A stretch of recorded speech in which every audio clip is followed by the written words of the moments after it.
Welcome back to the New York Sports Exchange, episode number 103. We're back. Finally. It's been a while. Yeah, it was a stretch, but we're... Last episode was July 12th. We're coming up on It's August 3rd at the time of this recording. Yeah, it's been a lot of work, a lot of schedule mix-ups, but we're finally back. Yeah, we're finally back.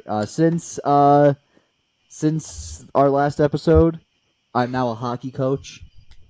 That is certainly something we'll definitely talk about. The trade deadline passed for Major League Baseball.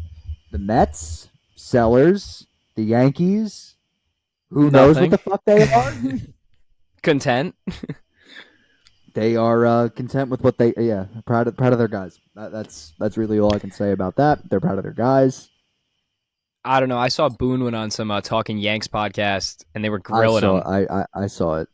Just like, we're not in the same situation as they're just like, we're not in the same situation as the Mets, and they're like, he got 5 more wins than them. I don't really know what that means, but yeah.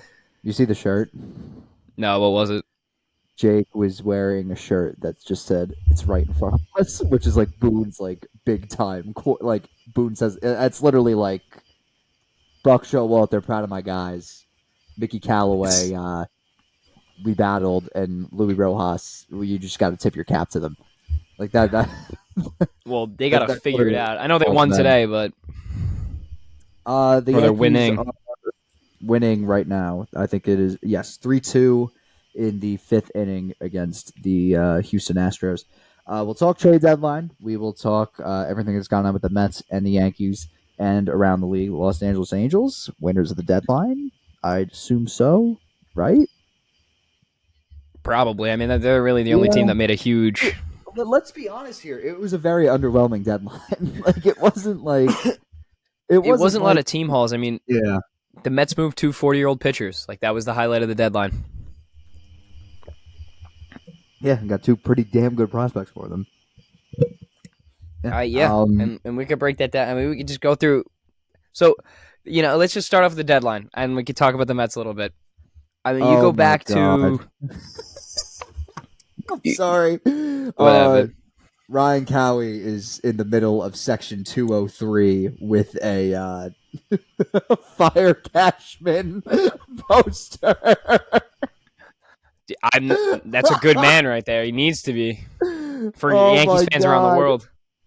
Holy shit. What a world. That's incredible. Jack Ryan with one that says "Sell the team." It's starting to become the Knicks. Oh my god. Wait, there's a video. Oh my god, there's a video. Holy shit. There's a fucking video. That's amazing. Holy shit. Repost on Twitter or something. Yeah, I fucking retweeted on Twitter. I'll post all that shit. Oh my, that's amazing. All right. NFL, since we last had an episode, Saquon Barkley held out, and then like 2 days later, took a $900,000 bonus. I'll take it. Saquon's on the team. I'll take Not for long term, but he's there. He's here. He's here. Play today, win today. That's it. Hall of Fame game going on right now. The New York Jets just forced a fumble. Jesus! They just got forced a fumble, recovered it. Oh, nice. We have some college news. You ready for this? Arizona is in deep discussions with the Big 12 about joining. Yeah, no, the Pac-12 is going to separate. It's pretty obvious. They're saying they're expecting a Big 10 wants more teams all over. They're not going to survive. And if they do, it's Oregon's conference to lose. Yeah. You heard Oregon, the news with Oregon? Well, they're trying to leave too. They might go to the Big 10 with Washington, Florida State, and Clemson. I don't think the Pac-12 is really going to be a thing anymore. I think they're going to switch to bigger conferences, and it's going to be more because here's the thing with the Pac-12. The Pac-12 does not currently have a TV deal. They don't have a TV deal. You can't even watch their games. With not one network. Yeah, exactly. That's what I said when we fucking talked about. Bronny James committed you don't to get any USC. press for You're them. Like, no one's gonna watch them because you can't. No, it's exactly. So it makes sense for them to go over. A money thing for all schools, a money thing for the conference. It doesn't really. The Pac-12 does not need to be a thing realistically. I mean, does it really? No one really cares. No, it doesn't. No one's like, oh my god, the Pac-12 is elite this year. No, it's never elite. There's like maybe 3 good teams. I'm not doing backflips to fucking watch an Oregon State Stanford football game. Yeah, I think I'll pass on that one. Like unless Andrew Luck's lining up behind center, I don't really care. Yeah. Unless Andrew Luck and Richard Sherman and frickin' what's his name? Who else came out of Stanford? Dude, I don't know. I mean, it's a list. Exactly. Whatever. Who cares? Exactly. Exactly. Who cares? Whatever. All right. So let's just get started right now. Baseball. Mets. Big time sellers. So here's Max Scherzer to the Rangers. Justin Verlander to the Astros. Mark Cannon to the Brewers and Tommy Pham to the Diamondbacks. And it starts with Eduardo Escobar. He gets shipped out LA. So all those guys are out. They bring in Coleman Corral, Landon Marchaux, Marco Vargas, Ronald Hernandez, Loaizaga Acuna, which is, let's be honest, like for Mets fans, I mean that's is that how you say it? How do you say it? I think it's Loaizaga. Something like that. Okay. Anyway, I believe you. Who cares? They got Acuna. Okay, they got Acuna. I'll take it. They got Acuna's brother. Brother. Justin Jarvis, Drew Gilbert, a high touted outfielding prospect. Ryan Clifford, another high touted outfielding prospect who also went yard in his first game in the minors. Jeremy Rodriguez, another guy who's supposed to be high value, and same with Jeremiah Jackson. So, it's not your Met. We're the Mets. It was clear they were never going to win, but I didn't expect this to happen. They're not a good baseball team. This product was not good this year. This is definitely a wake-up call for you can't just sign a bunch of 40-year-olds. So take a step back, beef up the farm system. You know what? I'm just as an organizational fan, I'm not like, if you're just like a regular, like Mets fan, like every day and like a diehard fan, you're probably pissed. But if you really look at it, like this is the best thing we could have done. Take a step back. If you look at the future, best thing you could have done. Take a step back, readjust, reassess, retool for the next few years. 2024 could be a little bridge year, and then 2025 make a run at it. But I like what they did. I'm not going to be excited to watch much Mets baseball to finish the year. I can't lie about that. They're pretty terrible. Just got swept by the Kansas City Royals. Yeah, it's pretty much the Yankees it's over seem for like them. The bigger shit show in New York, which says a lot. It's just a mess. If you're Steve Cohen, Tim, what's your priority for next year? Honestly, Steve Cohen and Billy Epler.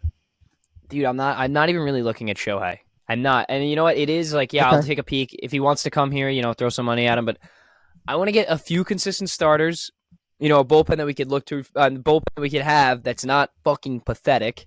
We get Edwin Diaz back. That's huge. We get our closer. We can add more people. Ottavino's still going to be there. But I want to get starters. Our rotation right now is pathetic. Like, absolutely pathetic. Good. Kodai Sengai's the ace, and I got no problem with that. He's a great pitcher. It's his rookie year. He's having a phenomenal year. It was a very tough game the other night. Let's just leave it at that. Their rotation stinks. You're not going to win baseball games with Peterson and McGill on your back end. So I just want to see them all really do. I want to see these young guys come up. I don't really need to see any crazy free agent signings. I want to let them develop a little bit, but they don't have any pitching prospects.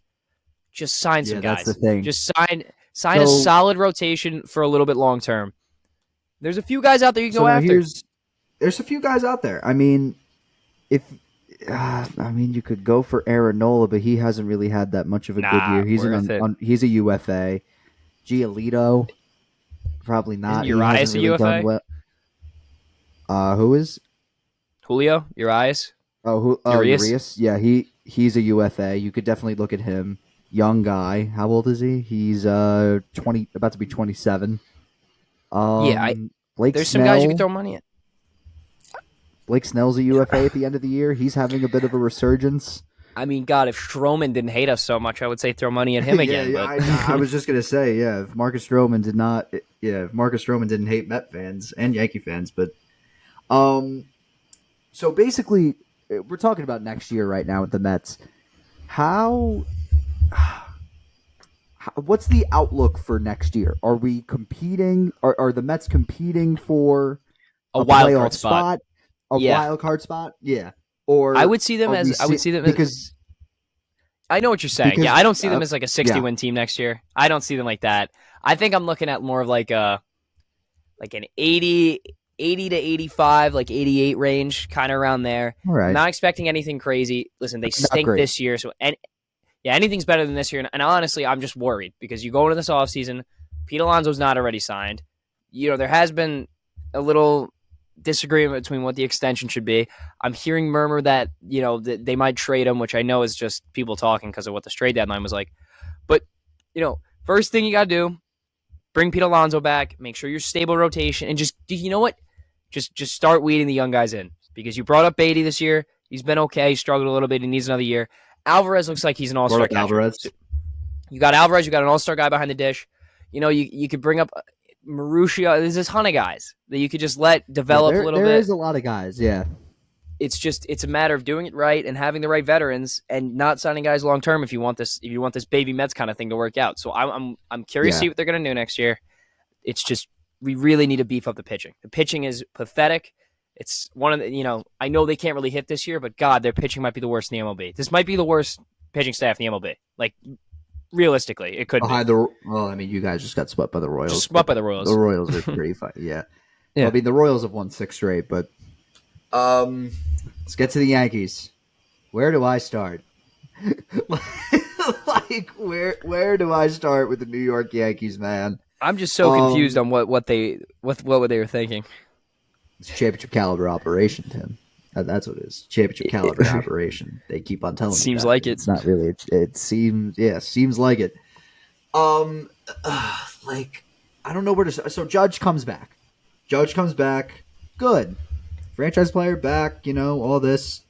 He's DHing most of the time. You know what? Good. If you want to make that playoff push, don't have him play on his foot as much. Rest that toe as much as possible.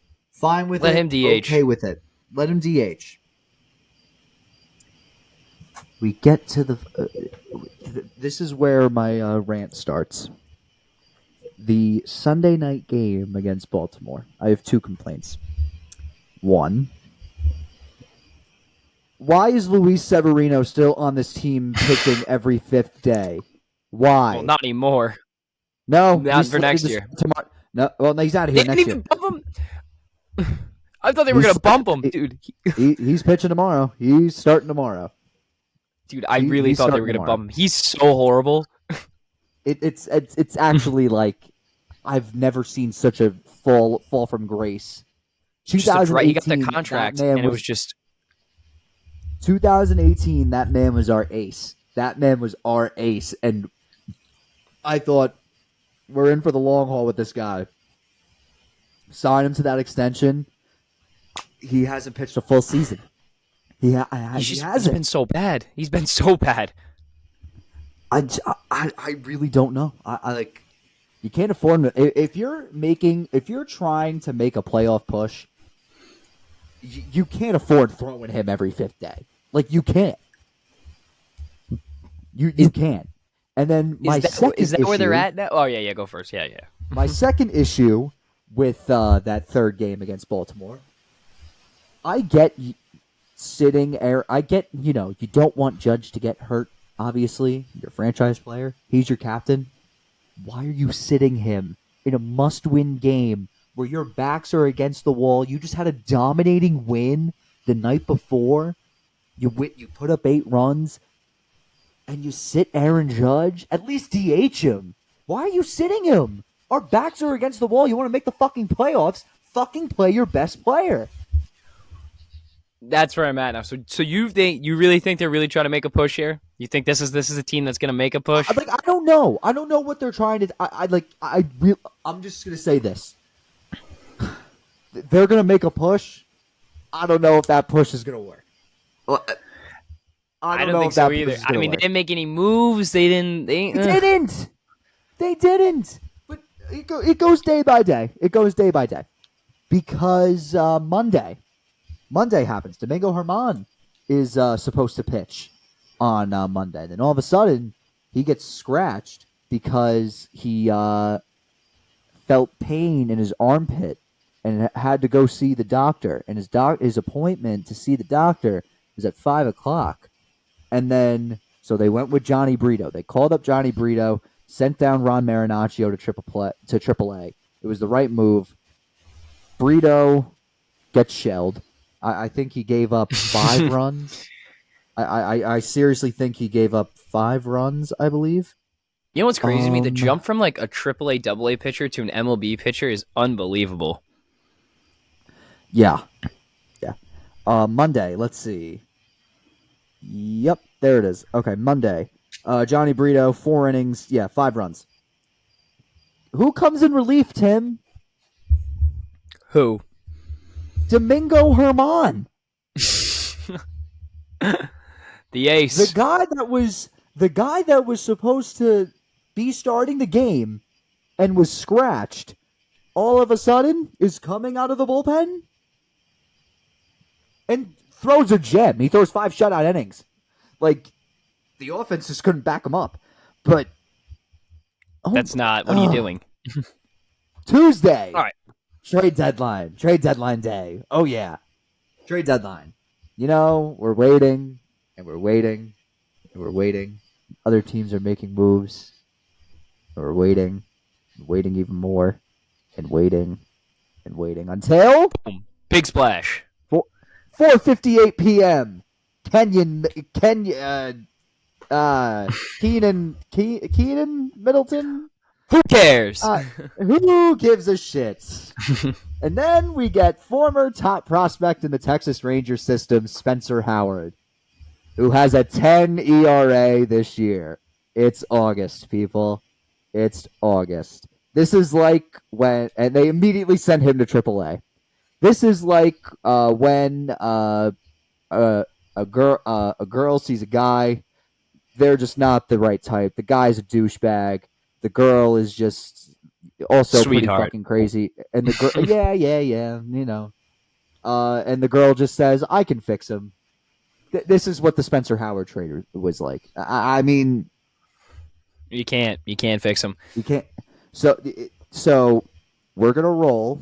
I mean, right now we're gonna be 2-0. No, not 2-0. 2-1. I mean, we're up 3-2 in the 6th inning right now. So we're still gonna roll with DJ LeMahieu. Okay, 230 hitter playing third base. I'm not really a big fan of that. Giancarlo Stanton can't run. He can't run. Okay. We're still gonna roll with Anthony Rizzo. We'll get to him because don't even get me started. That's a huge story. Okay, so let's fast forward to Wednesday. Yesterday, right before first pitch, the Yankees put out a statement that Domingo Germán has voluntarily checked himself into a rehab facility. Obviously, something you don't want to see. Sucks. It's good that he's taking accountability. Yes. Apparently, there was an incident with him and his family, and apparently he did show up to the locker room on Tuesday pretty drunk, and that's what led to him checking himself into the facility. He will not pitch for the Yankees for the rest of the season. I don't know if ever. I mean, I've seen Brian Cashman keep much worse people, although Domingo Germán is much worse people. Yankees win. Great. Yankees win. Woohoo. Hoorah. Light the fucking... throw the parade. Have the parade. Great. Hang the banner. Then today, Anthony Rizzo not in the lineup for a second straight day. It's then revealed that Oswaldo Cabrera has a locker in the locker room, and it says that Anthony Rizzo's on the IL with concussion symptoms dating back to May 28th, where Fernando Tatis literally ran into Anthony Rizzo's head. And Anthony Rizzo has been playing for 2 months. 2 months with concussion symptoms. And the Yankees are idiots for... So... Don't... how can you be so stupid? I just want to ask you. Like, in your mind, this season, let's be honest, Dan. I know I'm a Mets fan too. Yeah, it's lost. Season. It's lost. We're both delusional. Yeah. We're both fingers crossed hope. I know. Yeah, I'm holding out hope, but there's no way. What does this team look like going into next year? I mean, you don't have Severino; he's not coming back. God knows Domingo Germán's not going to be in your. He's not going to be in your rotation. Who knows if Bader goes?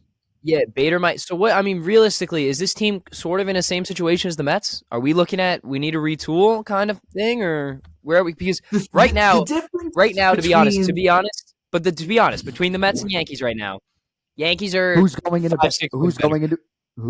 going into a better direction? Clearly, the Mets are because the Mets chose a side. They've admitted to it. They've admitted to it.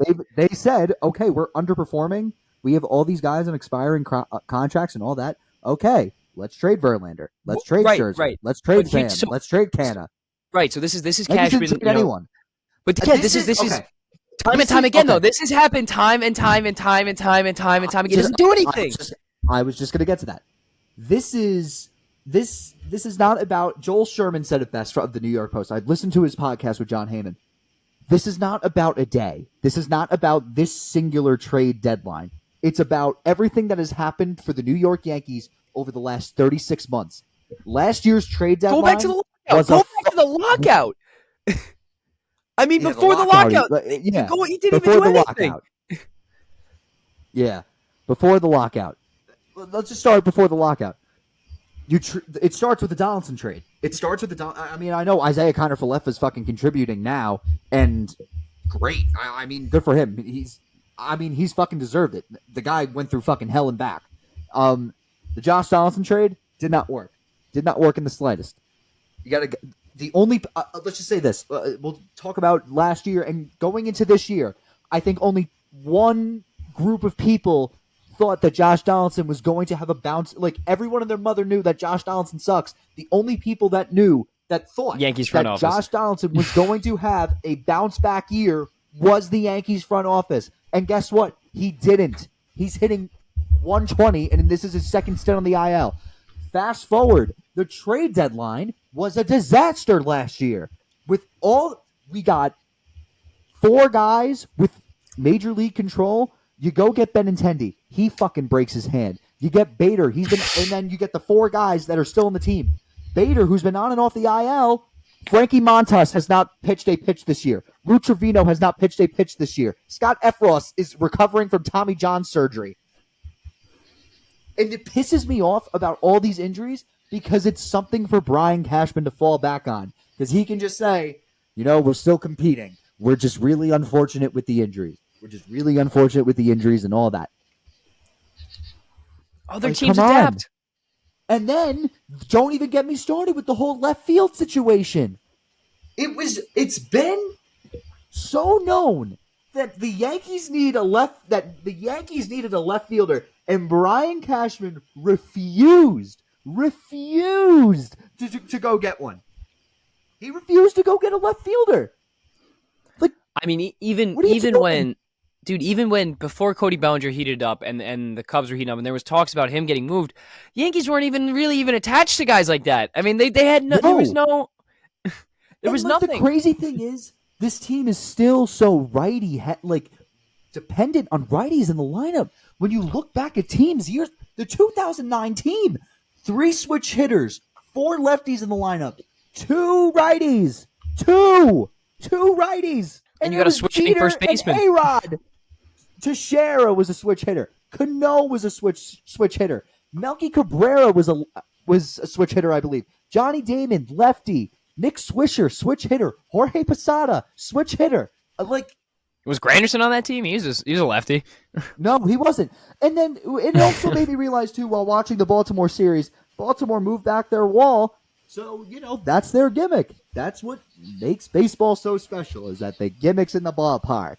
You got the green monster in left field in Fenway Park. You got the freaking backed up and raised wall in left field. Only thing you can do is control your park. And then I thought to myself, hey, don't the Yankees have a nice little gimmick in their stadium? Yeah, they got a fucking right field wall that's 314 feet away from home plate, which is pretty fucking short in baseball world. And they don't really even short. have lefties to fucking use it. They don't even have lefties to freaking utilize that short porch.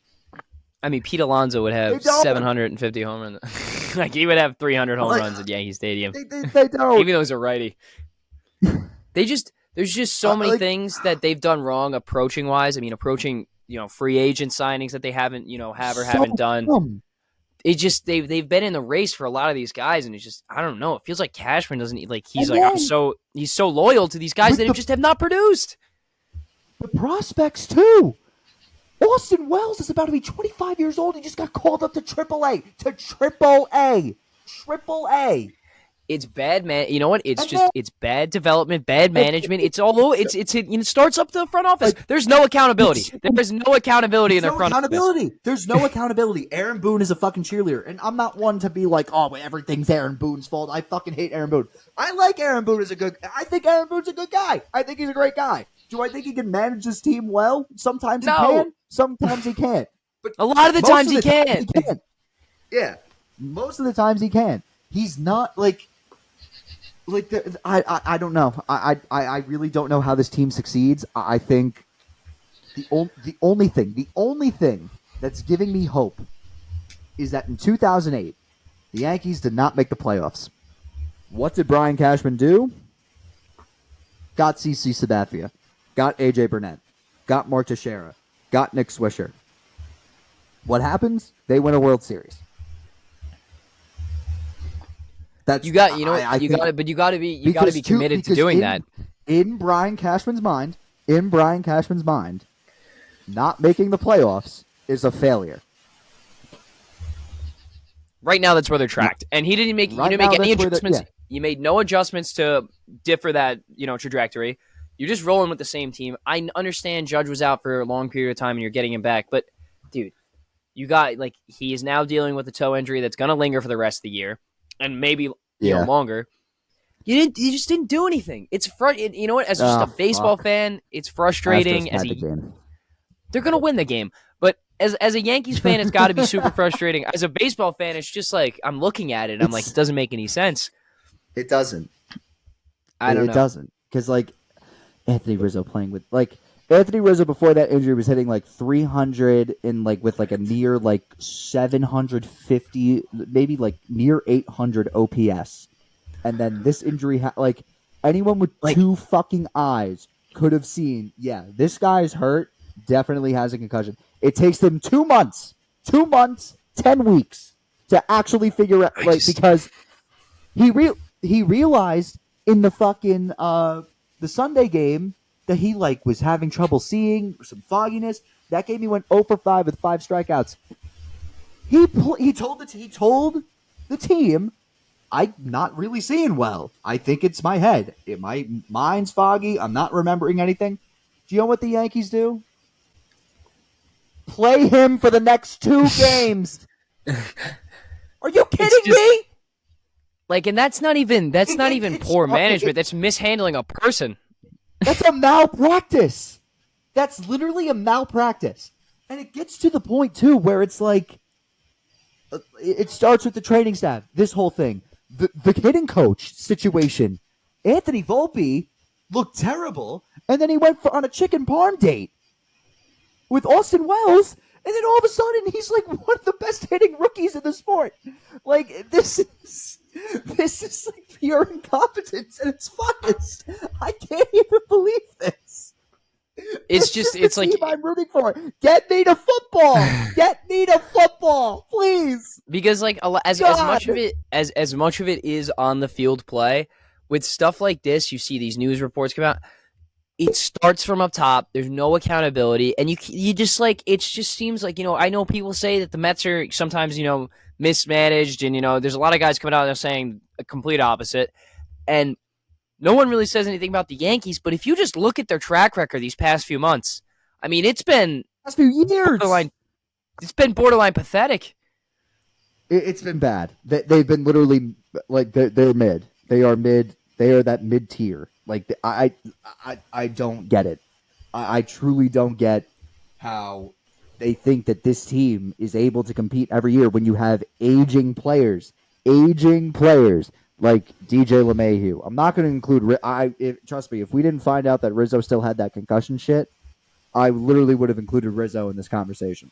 But I didn't. I literally, going into the deadline, I said that Judge, Cole, Rodon, all untouchable. And Rodon hasn't really been that great either.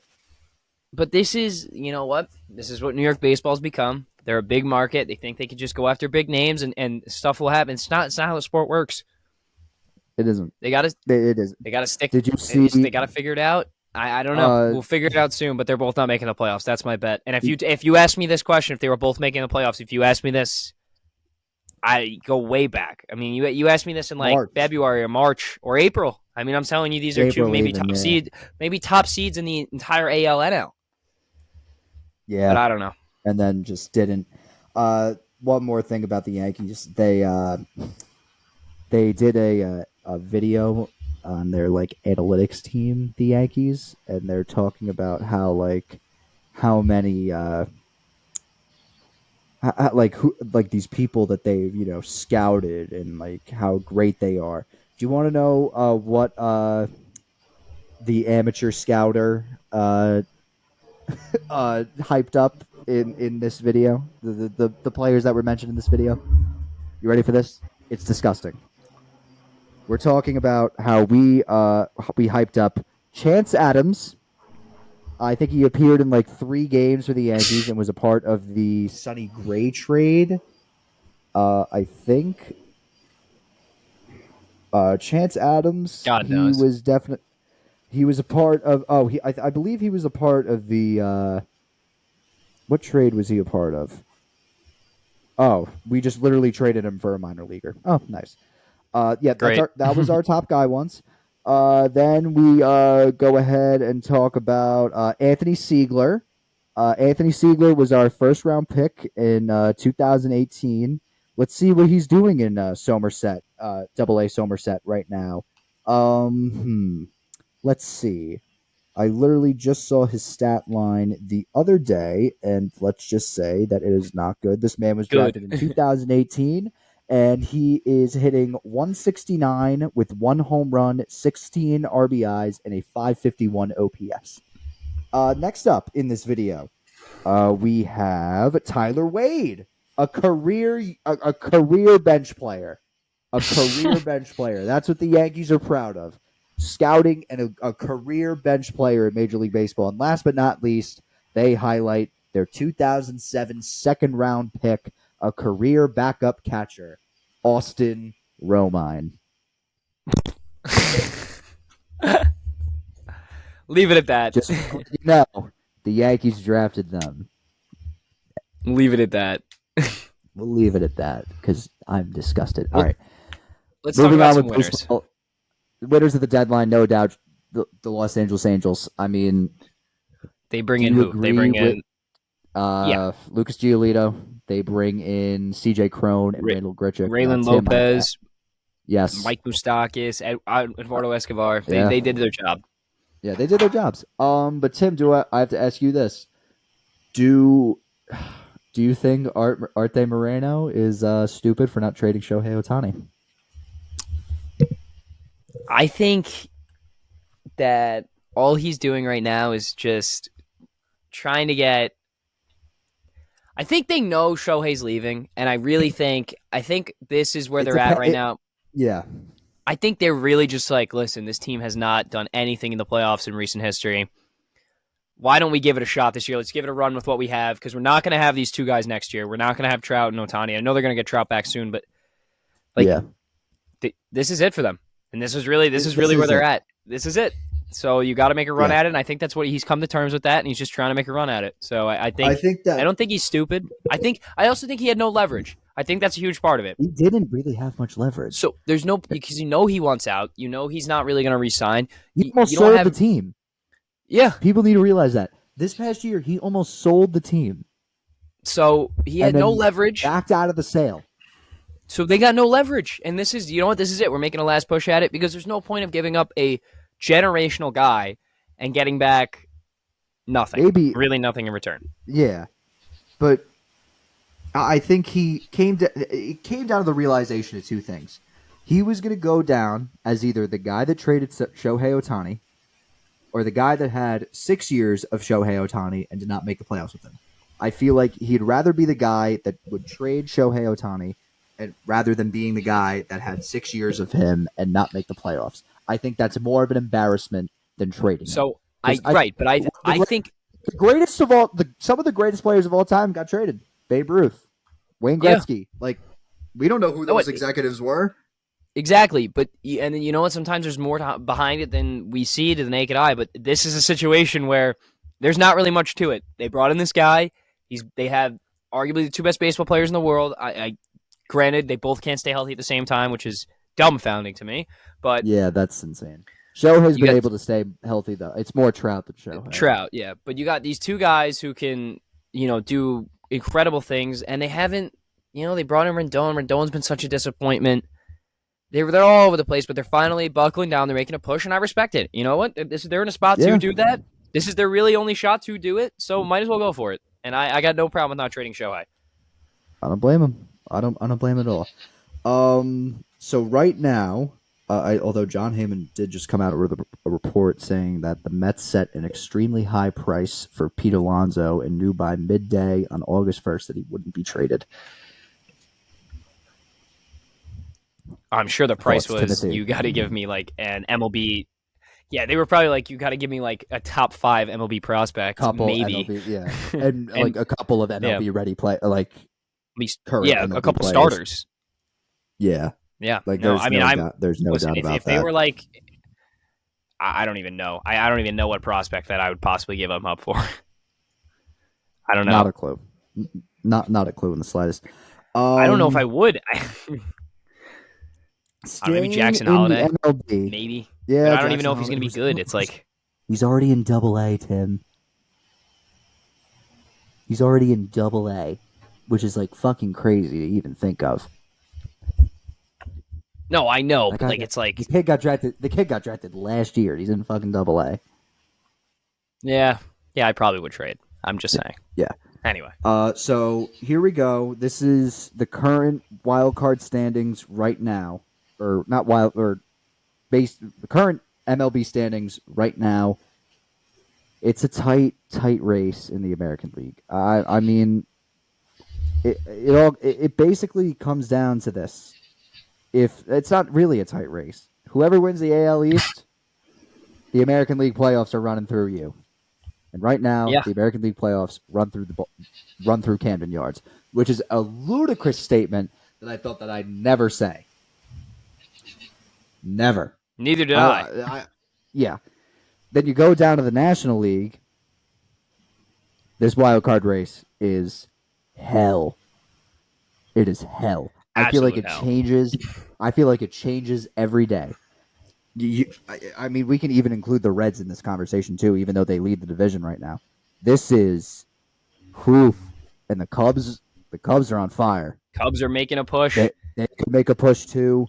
The Diamondbacks have sort of fallen off. I feel like you saw this one coming, Tim. I said it. It's a younger team. It's what happens. Yeah. It's the same with Miami. Miami's kind of fallen off too. Fallen off, but they're sticking around. They're sticking around. The Giants look good.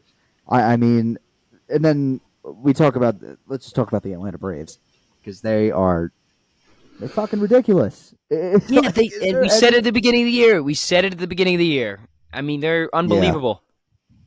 Yeah. In the entire league overall, two best records. Who's it? Atlanta and Baltimore? I believe so. Yes, Atlanta, Baltimore, Tampa Bay, Texas. Yeah, it's crazy. I would have never have guessed that. I mean, I would have guessed Atlanta, but definitely not Baltimore. Now, do I think Baltimore's going to stay at number 1 to finish the season? No, but maybe. Who knows? Who knows? I don't see them dropping off very far. So right now, the World Series odds look like this: we have the Atlanta Braves favored to win the World Series at plus 300, -150. -150. Then the Dodgers at plus 440, Rays at plus 700, Astros at plus 700. Texas Rangers at plus 800, Baltimore Orioles plus 1,400, and I'm just going to go through the division winners and some of the wild card teams. I don't think the Blue Jays really have much of a shot. The Minnesota Twins division leader at plus 2,500. Cincinnati Reds plus 6,000.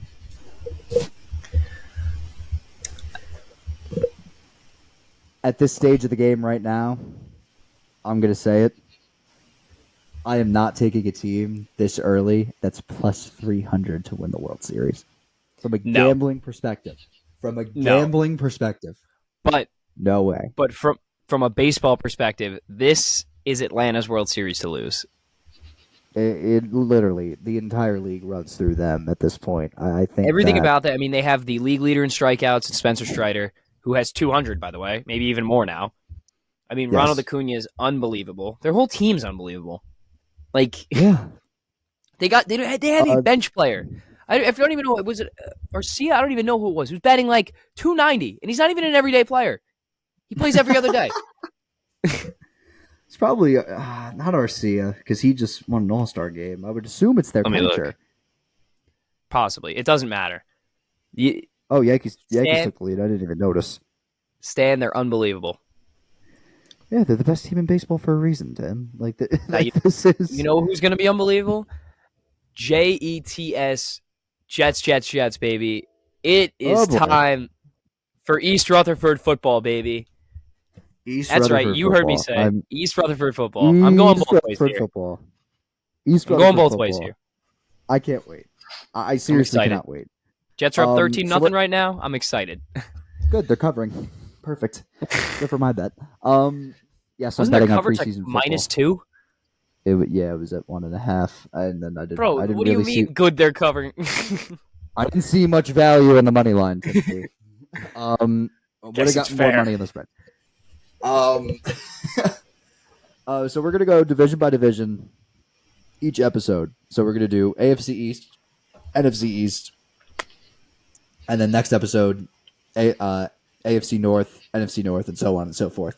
So we're gonna start with the NFC and AFC East. Let's start with the AFC East, Tim. I'm feeling kind. Let's start off with your Jets. I think that it's their year to do something. It truly is their year to. It's their year to do something. I mean, you bring in. Honestly, let's just talk win totals right now. If I'm a betting man, which I am, I am betting. I'm taking the over of 9.5 wins for the Jets, and I will say that the only way that this goes wrong is it all comes down to quarterback play. It all comes down to the quarterback play of Aaron Rodgers and how he meshes with this team. Because the defense, they've been together. This defense is. We saw it last year. This defense was. Oh yeah. Pretty damn good. Unbelievable. The defense was pretty damn good. Rodgers, elite receiving core. Garrett Wilson. You bring in Allen Lazard. You bring in McCole Hardman. You bring in Randall Cobb. You already have. Did I already mention Garrett Wilson? Yeah, and you got elite running. You have elite running backs. Who, if guy's going to come back healthy, Breece Hall, and I know there's a little buzz around Dalvin Cook, which would be interesting. Just saying. Why would you get him? Do you want my do you want to hear my theory on the Jets? I never told you this. Do you want my theory on the Jets? What? Why did Aaron Rodgers take that pay cut? So they could have more room for trades at the trade deadline, just in case. I think a former teammate of Aaron Rodgers that is on a shitty team and could definitely want out. You know, no one really likes living in Vegas anyway. Come on. I think Devontae could be a Jet. I'm just saying. I understand. I understand. Yeah, I would be super happy. That'd be crazy. I just think, listen, you're going to have to ease Breece Hall into the run game a little bit. It's hard to just immediately get, back to 30, 25 carries after a torn ACL. You just don't do that. So they're going to have to ease him into it a little bit. But this defense is proven. I love their edge rushing. I love adding Will McDonald. He's looked great in this preseason game. You got Jermaine Johnson, who you drafted a year prior. Bryce Huff, underrated. You got a ton of guys coming off the edge. And interior-wise, Quinnen Williams, I mean, that's an elite. Top 3 at his position, top 4 at his position. You arguably have the number 1 cornerback in the league in Sauce Gardner. You get another good year out of DJ Reed. Michael Carter's great in the nickel position. I like their linebackers. I like CJ Mosley. I like Quentin Williams. I like everything they're going on the defensive side. We'll see how this offensive output, what they get from them, Allen Lazard and, company. But I'm excited. I'm liking what I'm seeing. It just comes down to this division stuff. Are they better than Miami? That's what I'm asking you. Are they better than Miami? A healthy Miami team. Okay. From a win total perspective, I'm going to stay away from the 9.5 win total for the Miami Dolphins. They won 9 games last year with Tua out for most of the season, but I really don't trust the total at all. No matter what, if Tua stays healthy or not. Jalen Ramsey's hurt. I think the team has a lot of potential. Tyreek Hill, Jalen Waddle. Again, that might be the best ones to come in the league. Yeah. Again, comes down to quarterback play. I can't trust Tua to stay healthy on the field to make that bet of 9.5. Neither can I. So I think the Jets do finish with a better record than the Dolphins. Okay. All right. And so clearly we have the Bills at 1. Yes, I have the Bills at 1. Just as a football perspective, let me ask you, what do they need to do to just get over that hump? Because they're there every year. Run game. It's just they need a better run game. And they're already down their running back because some idiot decided to run him over on a jet ski. Yeah. Does Dalvin Cook go to the Bills? Does that seem viable? It's a possibility. But the total's at 10.5. I'm going to take the over here. I think the total. I think the total's too. They're a 12-win team. Yeah, I think the total's too low. That whole Stephon Diggs shit in the beginning of the summer, that sort of boiled over. I think that's fine now. And plus, their home games, they're benefiting from playing warmer weather teams. They're home against Dallas. They're home against Miami. They're home against Jacksonville. They're home against Tampa Bay. That's a pot. That could be 3-4 wins, maybe. They're one of the toughest crowds to play in front of in the NFL. Bills Mafia is crazy. A lot of things seem like they're going the right way for them. So don't be shocked they win 13 games this year. I wouldn't be surprised. Who knows? Maybe the AFC could run through Orchard Park. Who knows? Yeah.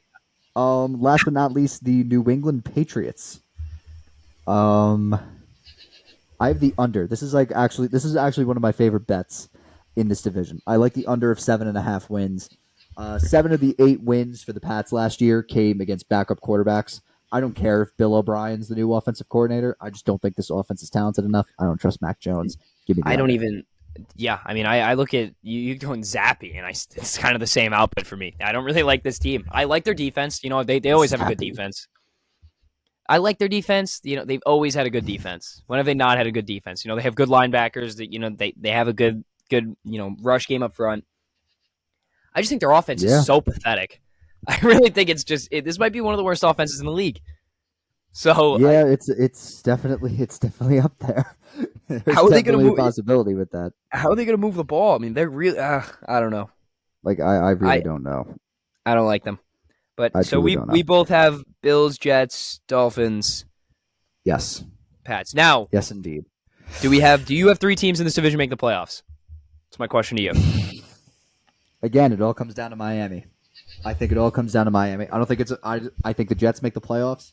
Do I think the Dolphins make the playoffs? Again, it's a very tough conference in general, especially with 3 teams competing for that wild card spot. Who do you think? Can it be the Jets, the Ravens, the Chargers? Who knows? Maybe the Ravens could fucking win the division with how injured Joe Burrow is. We don't know the severity of that injury. Who knows? It could be the Bengals in that spot. It could be, who knows, the Broncos. If Russell Wilson has a rejuvenation and Sean under Payton Sean Payton does a great job, yeah. I don't know. This is going to be a tough one. I'm just so excited to see how this wild card pans out. Do you want honestly? I think the Jets take that top wild card spot. You're playing Jacksonville and Duval, and you're going to win that game. Yeah, I think so too. I think Jacksonville is gonna get absolutely beat. And no, I'm not knocking Jacksonville as a bad football team. I understand they get Calvin Ridley back. I can close my eyes and envision the total just being 45.5, and I'm just gonna hammer the over. It's just gonna be it's gonna be incredible. It's gonna be the best over of my life. It's just gonna be the best over of my life. All right, moving on to the NFC East. Let's get it started with the New York Football Giants. 7.5 wins. Of course, I'm playing the over. Like, come on, we're playing They're the over team. here. They're a 9-win team. 9-win team, especially at least with a 9-win Saquon team back in my now. books. You go get. I mean, least in they're my making books. moves that need to be made. I mean, Saquon. And I'm just gonna go out and say this. You heard what Le'Veon Bell said. I don't get behind this. I don't understand the hatred towards Daniel Jones. You look at his progression through the last. I love how Le'Veon Bell is like. I've been on the side of hating him. Yeah, he's the one that ruined the market. But let's forget about that. Let's forget about that. I'm just talking strictly Daniel. I have every Daniel Jones hate tweet this year fucking bookmarked on my Twitter. I'm gonna fucking just start quote tweeting all of them. Yeah. Shout out to Avery when Patrick Kane scored that goal in Game 2, and every fucking Patrick Kane hate tweet he just fucking quote tweeted. Yeah. Idiot. Like, that's all he fucking did for the last 5 minutes of that game, and I was fucking loving it. I want to do that with Daniel Jones this year. Prove him wrong, Danny. I'm telling you, they got a good head. He's a new man. They got a good head coach. He's developed, and that was a big part of it. He had the talent; it was always there, and he's finally developed. You saw it last year. We're going into a different year now. People got to stop the hating on him. He's not a bottom tier quarterback. He's a top 15 quarterback in the league. I don't understand the hate towards him. They have a good run game. They have a good defense. They might be the second best team in this division. They might be better than the Cowboys. Yeah, they could be better than the Cowboys. I mean, I definitely have them winning that Week 1 game, Sunday Night Football at MetLife. Definitely. Clearly. That'll be sweet. Oh my God, that'd be awesome. But I think they go 2-1 first 3 games. They beat Dallas, they beat Arizona, and then they lose to San Francisco on Thursday Night Football, which is no big deal. It's the fucking 49ers. But hey, who knows with how you're hearing the fucking quarterback play is not really doing that well. Trey Lance hasn't looked so good. Do they ever really have good quarterback play? No, they don't. That's not there. They're a good defense. That's their nature. Yeah, it's a good. And it's good head coaching. We have fucking Brian Gable. All right. How many wins do the Eagles get this year? It's 11.5. I mean, they're like a 14-win football team.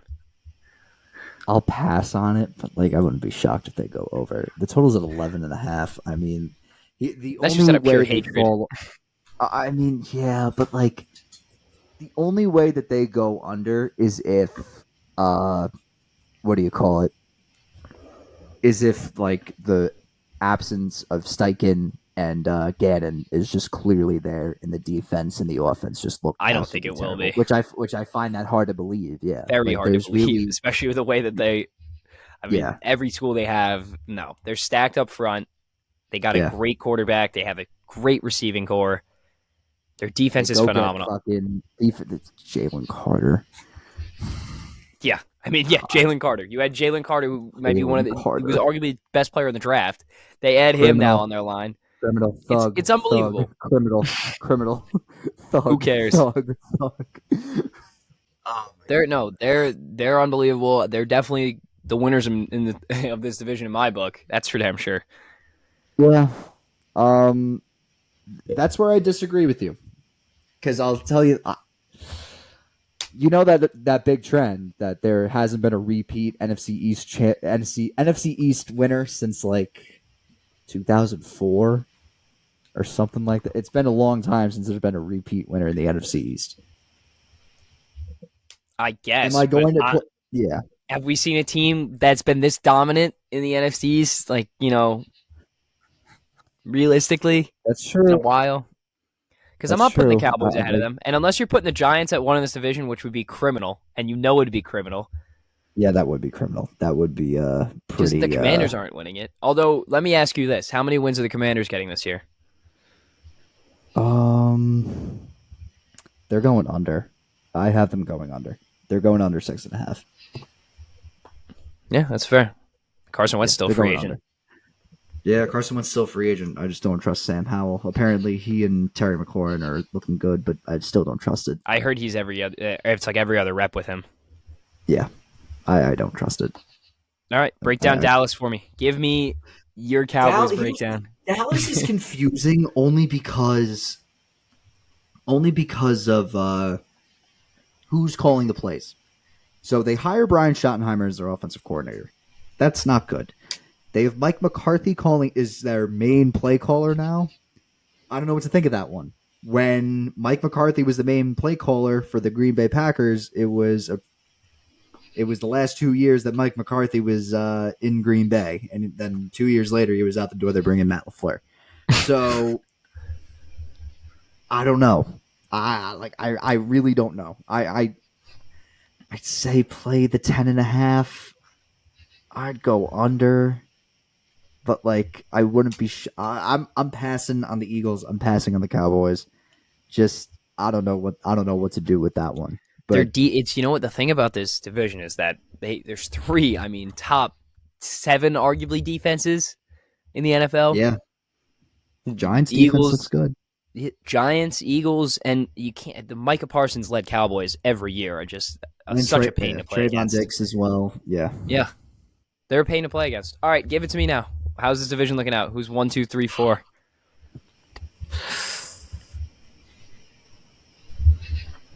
Cowboys, Eagles, Giants, Commanders.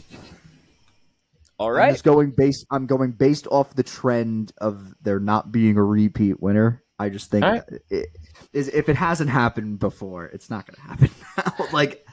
I'm going to play devil's advocate on this one. I'm just going to leave it alone and see what happens. All right, give it to me right now. How many teams are making the playoffs in this division? I think it's going to be 3 again. I think it's 3 for both of these. I think the East are really they're going to be loaded. I think they have 3. 3 teams come out because you got to look at some of these other divisions, like a Saints-led Carolina Panthers division. What are these divisions realistically? The Saints, and then we don't know who's going to win the NFC North. Exactly. Right now it's the Lions, and you know what? Everyone's quarterback. Yeah, exactly. Also, everyone's so high on the Lions. Quarterback of the Vikings right now. I don't know.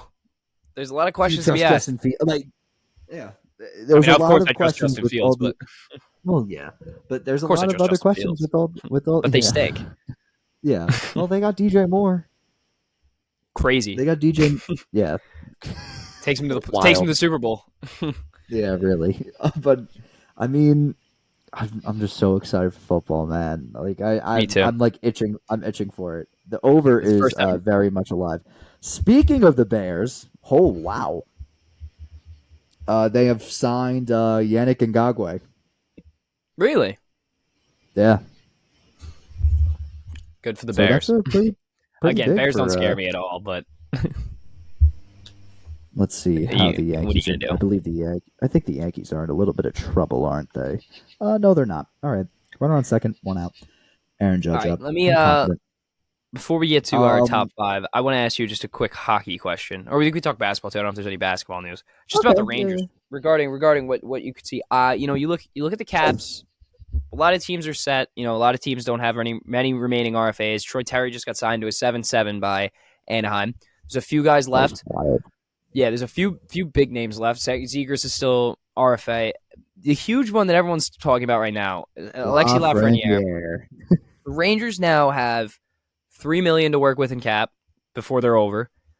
It works differently in hockey, so you can be over for a little while and then you can make adjustments, whatever LTI or What is an ideal contract look for Alexis Lafreniere right now for you to bring him back on his last RFA deal before he becomes a UFA, and then you got to deal with you have his rights right now, but until next time he's going to become a UFA, and then he gets to. You think 2-2 is what you're going to give him? 2-2, 2-2 or 2-3. He's got to accept. I honestly, I really can see, and this sounds crazy. I can see like a 1 year or 1.5 that both ends can mutually agree on, and they'll give him some power play time or something where he can prove that he can put up points, and then he'll get a 5-5 extension or something. Do you think that he'll get a contract like Hedl or Miller where it's hey, we'll sign you to this just because we're in cap hell? That's what I'm thinking. Okay. I'm thinking, listen, he's on I don't think he wants to be locked up on $3 million. He is a number 1 overall pick. I don't think he realistically wants to be locked up. Look at what Jack Hughes got at 8-8. He doesn't want to be locked up on a long-term, $3 million a year type deal. You give him 2 years, $3 million. I don't think that AAV really is, music to his ears. I think he's looking for a higher end contract. He thinks he's an upper echelon guy, and he still can prove to be one. But I don't know. I just want to ask you what direction you think they're going to go with him, because you got to get him signed before December. He sits the season out, or January, realistically. Yeah. So do you want to we'll go what I saw, then top 5, or top 5, then what I saw? We go what I saw. Yeah. All right. A lot of what I saw is, first off, my first what I saw is Oppenheimer. I slept through the whole movie. Incredible. I slept through the whole movie. Shout out Mike. We went together. We saw it in IMAX. It was absolutely incredible. Oh no, I didn't see it in IMAX. How did the 70 reel? Yeah, or whatever it was. IMAX. Oh, nice. It was incredible. Let's see. Next one. For those who follow us on Twitter, I am now the new hockey coach for Tim's men's league hockey team. That's We're what I saw. But we'll get there. How have you, like, from like a serious standpoint? How have you think I've done? Like, how? Honestly, we have been in much closer games since he has shown up than without him, because we were losing games like 8-1, and now we're losing games like 5-3, and we look like a much better team. Okay, something to think about for next year. Definitely something to think about for next year. I'm telling you, the extension's already in. You're already in the group chat. So the extension's already there. Perfect, absolutely beautiful. And then my last what I saw is Big Brother came back. I know you love that show. I love that show. I was watching it in the car yesterday on the way to the game. It premiered yesterday. Hey, and now the live feeds are free on Pluto, which is huge. I don't even know what that is. What even is Pluto? Pluto TV. It's like a free streaming service. You just like it's make like an Fubo, account. bro. I don't even know. It's like Fubo, but like if you like make an account, you like. If you There's have too many like streaming services these days. If you pay for it, you don't get ads. But like, I really don't give a shit about ads. So I'm sure. I can just watch the Big Brother live feeds with ads, and then like all the time. I'd rather be doing that than paying fucking what is it, like $15 a month on Paramount Plus. Think I know? I got no clue. I don't fucking know. I took a guess. Tim, what'd you see? I played some like street ball. Like if you ever played FIFA Street, I played that kind of type of soccer the other day, and I was absolutely. I also start. Sorry, Tim. Dicing. I also started. I also started Entourage. Oh, first off, that show's amazing. I fucking love it. I'm like already obsessed with it. The show's phenomenal. You're gonna be obsessed with it. What season you on? Aiden O'Connor watched that show in a month. I literally just started the first season yesterday. I'm thinking like not even like yesterday. I think like 1:00 yesterday morning, and I've just been like all in on it. It took Aiden a month to finish like 8 seasons. Holy shit! So yeah, you'll get in groove like that. You'll start to love it. Damn, it's a really good show. Yeah, I just played, but from what I saw, I played some street soccer, and I was actually dicing. Like I felt like I should have just played soccer my whole life, but besides the point. Next Alex Hunter over here. Seriously. Alex Morgan. Hunter. Oh, Women's World Cup. That was scary. I don't know. Yeah, this USA team just confuses me. And Canada, for the 100th year in a row, isn't qualified. They keep letting them down. It's time and time again for them. Jesus. Tough. Yeah, but I think it comes down to coaching. I mean, and plus, like, the age gap is just like you have very old, experienced players, and you have very young, inexperienced players, and you really don't have an in between. There's really no in between.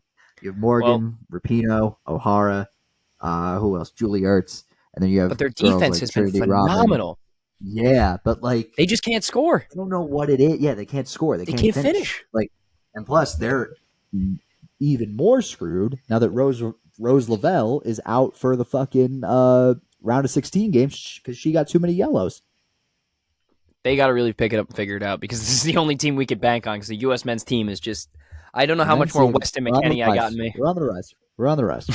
Weston McKennie? I don't know why they brought back what's his name. Fucking I know. You know who I'm talking about. I do. I just don't know the name. Well, now that we're talking about football real quick, the English Premier League transfer portal actually ends after August. So we'll see what happens with Harry Kane in this situation. Hopefully. I don't know.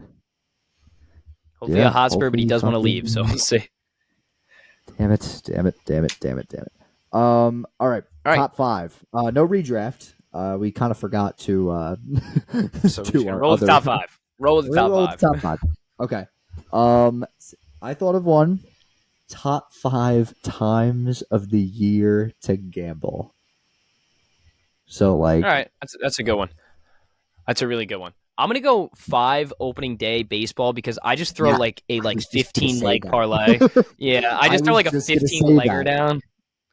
So probably opening day. Okay, I was gonna say opening day too. You know, you kind of it's just how it is with betting. I think that the day that that baseball returns, you always want to lay like a 1.5. A money line over and under all that. And then you throw like the $1 like 15 legger that you just pray on. Yeah. You're number 4. All right. This is a tough one. I'm gonna go college football playoffs. Oh God, fuck! You're fucking taking all mine. Bowl season is my number 4. Yeah, I think that's where I'm at with 4. I love betting on bowl games. Bowl season's awesome. I remember the Birmingham Bowl. That was pretty awesome. Coastal Carolina, ECU over 65.5, and it hit like halfway through the third quarter, and like probably one of the easiest overs of my life. Number 3. Thanksgiving Day football. Okay, good. Finally, a different one. My number 3 is the time of year where the NHL and NBA playoffs roll around. That's my number 2. That is my number 2. Damn. I was just about to say where the NBA and NHL crossover, and I can watch the Cavs, and then I can watch the Cavs like on Wednesday, and then watch the Isles on Thursday. Like that's where I really love it. What sucked was last year when the Rangers were in the playoffs and losing, and then like the Knicks were fucking in the playoffs against. It was game 2, the night of game 2, and they lost. It was and like the Cavs like fucking killed them, routed them. That was the only time I was happy. Yeah, that was the only time you're happy though, so I'm fine with that. Number 2. That was my number 2 is NHL and NBA crossover. Oh, yeah. My number 2 is football, just football in general. That's Straight fair. Up football. Gotta love that's football. Fair. Yeah. Number 1. I feel like we have a consensus number 1 here. I actually don't. I know you're probably. Are you going to say Super Bowl? Nope.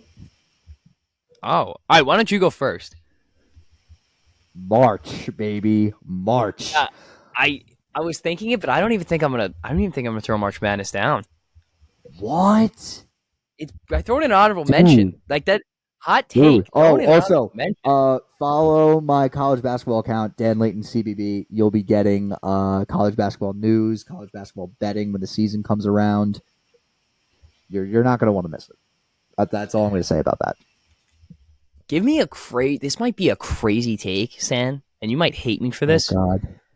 But when Wild Card Weekend rolls around in the NFL, okay. I get so excited. That's probably my one. I don't know what it is about the wild card games. I don't mind that. There's a lot going on. There's a lot going on around that time, so I'm gonna roll with that because there's a lot going on. You can watch hockey, you can watch that, So I'm gonna say that time because like pretty much every sport's on. Yeah, I just can't wait for college basketball, man. I just can't wait for anything but baseball. Tim, will you ride my college basketball picks? I think that you. Sure, I need to make money. Yeah, you need to make money somehow. And I'll give you some more hockey picks. Yeah, like help me by me help you. Like that's really Honorable mention though for me, it's definitely going to be March because I do like watching. I do love betting on March Madness, but don't sleep on putting money in the Frozen Four. That's a fun thing to do. I like doing that. I like betting on college hockey. I've been able to do that. Sure, it's I like doing that. Also, honorable mention, College World Series. Little League World Series. No, I'm kidding. Fuck that fucking World Juniors shit organization. There's a lot of times. All right, how about this one, Stan? Kentucky Derby time. Oh, I'm actually, you know what? I forgot to tell you this. I'm heading up to Saratoga this weekend. No, I'm heading up to Saratoga. I'm going to Lake George. I'm leaving tomorrow. Yeah, I got to drive to Jersey after this. My buddy Schmoes, he's driving up to Lake George tomorrow. I'm going with him. You fucking lucky son of a bitch. I'll send you some vids. Oh, God. I can't wait to go to Saratoga. 5 more months. 5 more months. That's all I'm itching for. 5 more months. 5 baby. months. 5 months, and then I'm free to do whatever the fuck I want. Well, I wouldn't say that. I would say that. I mean, you can't kill someone.